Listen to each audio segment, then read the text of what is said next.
Hello hi, कसं आहेत सगळ्याजण माझे 20-21 वर्षामा मला पहिल्यांदा मनागावनी जत्रा दाखायला भेटली. त्यानं आनंद मला खूप होता. भवानी मातेचं दर्शन घेतलं. किती वर्ष होऊन गेली होती. एवढं मस्त वाटलं ना, तर तुम्हाला काय सांगू. कुवारपणी जत्रा आणि लग्नानंतरची जत्रा मग खूप फरक रास. तेव्हा आपण आपला मायबापनं सोबत जातस. आज आपण स्वतः इंडिपेंडेंट होईसन. आपला चला भाऊ आपलं जाणं आहे जत्रामा. पण ती मायबापनं सोबत जी जत्रा रास, बापनं बोट धरीसन जत्रामा जाणं ते खूप सौभाग्य लागस त्याला बी. ते मी लग्न पहिले तो क्षण जगेल होता, पण लग्नानंतर नाही भेटणार तो क्षण जगाले.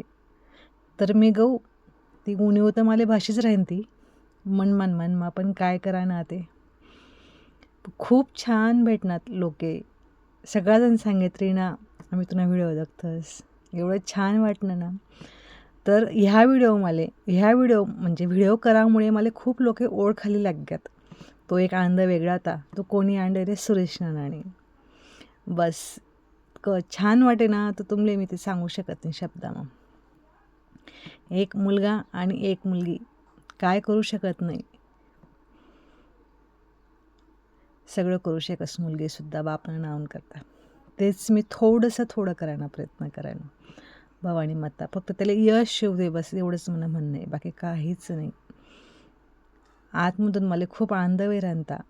आपण मुंबई पुणा मोठ्या मॉलमध्ये जात असतो, त्याबद्दल खेद नाही मला. पण गावणी यात्रा असू देत, ते छोटं असू दे मोठं असू दे, पण ते ना फिलिंगच वेगळी रास माहिती तुमले. त्यानी आणि ती मॉलनी बरोबरी आयुष्यामा कधीच करू शकतात नाही ते. कारण ही आपली गावनी रास. कितलंही आहे तर गाव प्रत्येकनं हृदयाशी जोडलेलं रास. आणि त्यांना मग देवीनं आशीर्वाद. वर्षामा एकच जा यात्रा बरस, बरोबर आहे का नाही. प्रत्येकजण